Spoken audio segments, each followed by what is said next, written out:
Welcome back. Today's episode is a little different. We're getting into the wild side of roofing. We're talking about the craziest things found on roofs, real horror stories from the field, and more importantly, how homeowners like you can avoid ending up in these situations. I've got Northeast Florida roofing expert Ryan here with me. He's seen just about everything you can imagine when it comes to roofing. Ryan, let's jump in, man. Good morning, how you doing? Good. What's going on? I see you again. Not much. First question, burying the lead. What's the craziest thing you've ever seen on a roof? Raccoon. Came face to face with a raccoon. Turned into a big deal, man. What was the story? Were you up doing an inspection? Yeah, doing an inspection on a roof we were getting ready to redo, and went up there and came around a corner. It's a very unique, oddly built roof. It has different levels and stuff to it, and I came across one section of it, and this section was eye level with me, and as I got right by the chimney, I was looking at a raccoon. The raccoon was looking at me. And so he looked a little bad, though. He was in bad shape. He was kind of in the sun. Okay. He was trying to get in the shade of the chimney. So we ended up calling animal control. And they showed up. The lady that came didn't know what to do. She's like, I'm not going up on the roof. So then I ended up taking the noose and everything to go up there. And I said, well, I'll go catch it to help get it down. And this is like a 2-hour-long debacle. You know, everybody in the neighborhood's out there trying to figure out what to do. And I get up there and I'm about to noose this raccoon, and it finally just stood up and ran off the roof, jumped onto a tree, and took off down the street. So it was like 2 to 3 hours of this, like, what do we do? And I'm finally about to get this poor guy off the roof, and he just looks at me and says, man, see you guys later, I'm out of here. And took off on his own. So pretty funny story, not something you'd expect. Not what I was expecting to see or deal with that day, for sure. So, yeah, the whole time you were telling it, I was thinking that the raccoon was legitimately stuck up there somehow. That's what we all thought. He wasn't. We thought he was. No, he wasn't. He was just kind of hanging out, waiting for the sun of the day to go away. Yeah. Kind of finding the only shade he could find up there, and he was just hanging out, man. And we were really bothering him. We weren't really helping him. Right. You were messing with his little bed down nap time. Yeah, for sure. So. Pretty funny though. There's a lot of crazy things, but that's one that always sticks with me. Is kind of coming around the corner and looking at a raccoon. Yeah. Now you always think you're going to see another raccoon. I'm always looking for something. Yeah. Yeah.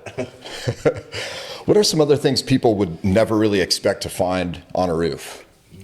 You find everything: bones, spoons, forks, kids stuff, of course, footballs. Yeah. Right. I've found AC parts, everything. Sometimes I feel like, depending on where you're at, the neighborhood you're in, that people tend to just throw whatever they don't want anymore on the roof. Especially if it's a flat roof, it tends to collect a lot more because you can throw it up there and then it's out of sight, out of mind. So yeah. You see a lot of stuff.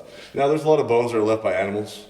So birds tend to take stuff up and then they'll pick it clean, and then next thing you know, you got a bone just sitting up on the roof. But you find bullets, you find bullet holes, a little bit of everything, man. There's nothing that you can't not find on a roof, really. It just depends on if you're in the right place at the right time. Yeah. I once found, I went outside my front door and there was like fish bones on my front porch. Yeah. And was like, what the heck? Ended up looking at the Nest camera and found when it had just been dropped from above. Yeah. So it got up on a roof and there were more parts of the fish up on the roof. So my theory is a bird, like an osprey or whatever, was eating and just discarded stuff and ended up on my front porch. I had a lady call, went down to look at a roof. She was concerned, said something was on her roof, didn't know what it was. Got over there, got up on the roof, and it was just bones, animal left up there. Yeah. It looked concerning from the ground, I guess. Right. Thought it was damaged, but really, literally just a clean white bone sitting up there on the roof. So, an animal.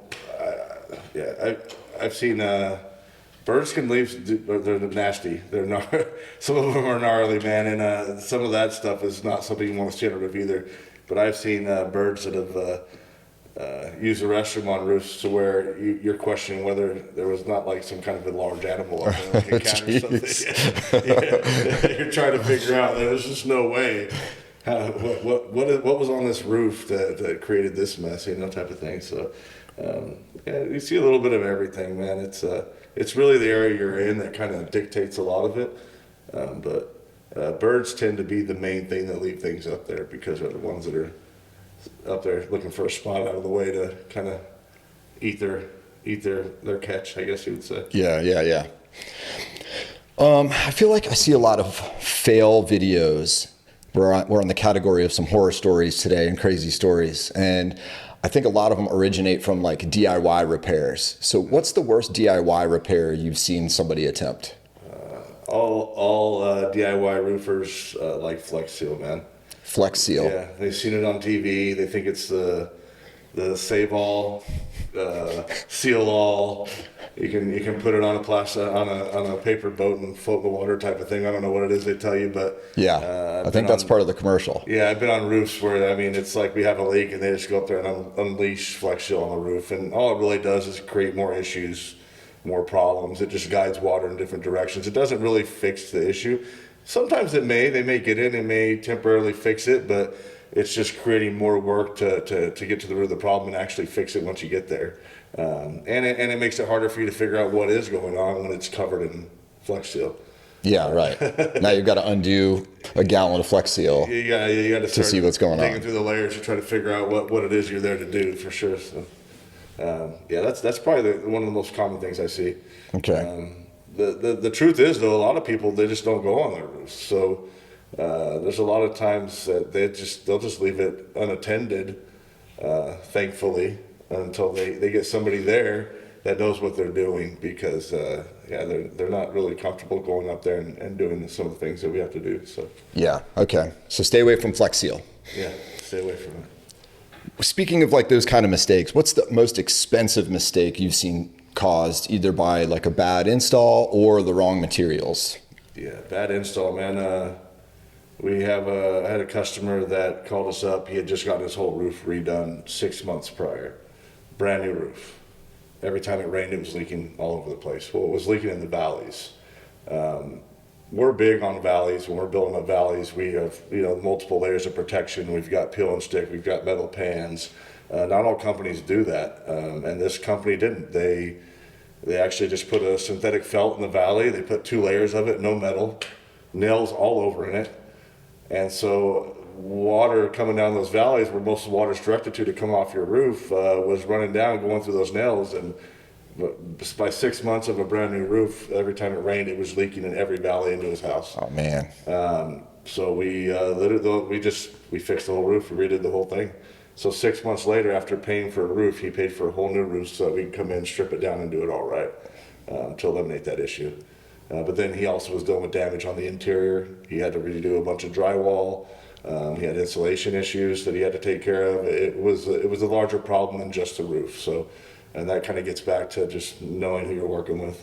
It happened to be a company that came through from down south, hit a bunch of doors, got some jobs, did some jobs, collected money, didn't give anybody any kind of warranty or any kind of information to close out at the end. And by the time anybody started looking for them, the company was dissolved. Yeah. So there's nobody to hold accountable for it. Oh man. So that's definitely the last thing you want to happen when you're spending that large amount of money on a roof is have something like that happen to you. So yeah, that's rough. I mean, the roof is one thing, like paying twice for a roof, but all the interior damage and accessory the headache, damage. the stress. Yeah, there's a lot of things that go into that can affect that homeowner. Yeah, definitely thought he was wiser than he was at the time, but definitely learned a lesson, man. And I know that he's big about telling people, be careful who you work with. So yeah. Make sure you're looking for the right people, and you know who they are before you work with them. So yeah, that can't be stated enough, for sure. How often do you see problems that could have been avoided early on? Some indicator and gets ignored. They don't do the Flex Seal thing. They don't get on the roof. It's always, we always say, out of sight, out of mind. Rain reminds you of things that you already knew were there, but it stopped raining, so you thought maybe you could forget about them. That tends to be what. Look at the signs. If you start seeing any kind of staining on your ceiling, get it checked out. Don't wait. Just get it figured out. You get ahead of the game. Usually, if you do it then, it's a lot easier to fix, a lot less costly.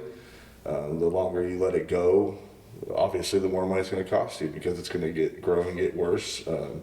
But that tends to be the common thing, is it's kind of an out of sight, out of mind thing. You know, people know they have it, or we'll even go out and we'll assess repair. We'll write up a quote. We'll give them an option to get it fixed. But by the time you've been out there and do that, it's not raining anymore. And then now you get a couple of weeks of no rain, and then 2 weeks later you get that phone call like, I'm ready to get that done. It's really an out of sight, out of mind situation. So, but it's better just to kind of stay on it and get it done. Unfortunately, around here where we live, though, there's a lot of people that don't live here full time or vacational. So there's things that do go unnoticed, but it's not anybody's fault. But it's just once you do see something, or if somebody tells you something, it's definitely better to get right on it. Yeah. So would you say that the cost goes up maybe with every rainstorm that you delay? So if you see a little, theoretically it could. I mean, you're gonna get more damage. I mean, it takes a little while for it to really start accumulating, because drywall, you're gonna cut out a section anyways. It's really not gonna change the cost till it starts getting more extreme.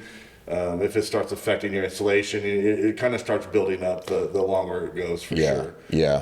The wood rot, how much has to be removed in order to fix the problem.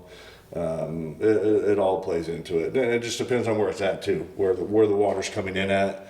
If it's coming down your wall, of course, then it can cause other issues than if it's in the middle of a room or something. So it definitely, it's better not to wait. It's better just to kind of address the issue as soon as possible. Yeah, stop the bleeding. It could be something very quickly fixed instead of something that's going to take a little bit more time and money. So yeah. On that note, so what are some of the warning signs homeowners are looking for before it gets too bad? So what are those first couple things that once they see them, they should call you? Staining. Look for anything. Look at your ceiling. Look up. It's very common for people not to even look at their roofs. They don't think about looking at their roofs. There's a lot of things. It's funny, we always say when we do a new roof, there's things that were already there, stuff that we don't touch. And then the homeowner, after the roof's done and they're actually looking at their roof, they're like, why is that like that? Why? Well, that was already there. That was already it's because people just genuinely don't really spend that much time looking at it or paying attention to it. Yeah. But it doesn't hurt to, take a look around, especially after a storm. Walk around your house, look up. You see anything weird or anything that doesn't look right, you find a piece of shingle, you find something on the ground, make a phone call, man. Have somebody come out, get a roofer out there, look at it, make sure that you're good. I mean, you might not have any issues, but it's better safe than sorry type of situation. Yeah. And if they call, if they call FIDUS, you guys come out and do no cost inspections. No cost, free. So it doesn't cost you anything but a phone call. Yeah. Just, hey, come take a look at this real quick. If there is something, we'll take pictures and share them with you and show you what we did find. Yeah. And we're very honest. I mean, sometimes there's little minor cosmetic things that may not be something that you're wanting to take care of then. But something that, we have another storm and you want to get it checked out again, we're definitely going to be here to come and make that, take that look again and make sure it's not something that needs to be addressed. So Yeah. Okay. The staining the ceilings was big. People tend to ignore that for some reason. And it may be an AC issue. That's the thing when it comes to staining in your house. It may not be a roof issue, but it's better to get it figured out, because whether it's a roof issue or an AC issue, they both can cause a lot of headache and a lot of damage, and you need to address them as soon as possible. Yeah. Don't wait, folks. Yeah. If a homeowner wants to avoid being any of these horror stories, what's your generic advice? I know that kind of touches on what we just discussed. Kind of went into it a little bit. But if you zoom out just a hair, I mean, is there like maybe a schedule of, hey, look at your roof every time you mow the lawn, or after a storm? I say storms, man. After we get a lot of weather events here in our area. We get some pretty heavy wind gusts, sometimes more so than you realize.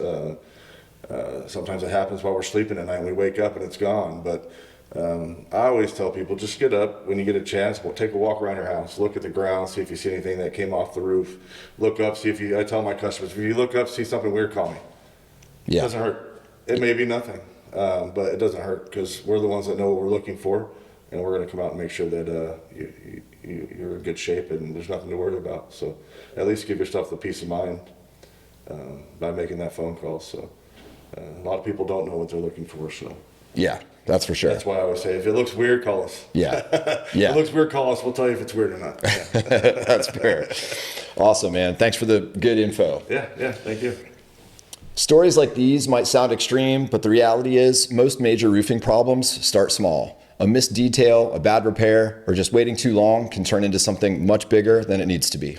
The good news is, with the right materials, the right installation, and a little bit of awareness, most of these situations are completely avoidable. And like we always say, roofing doesn't have to be complicated, it just has to be done right. Thanks for watching. We'll catch you on the next episode.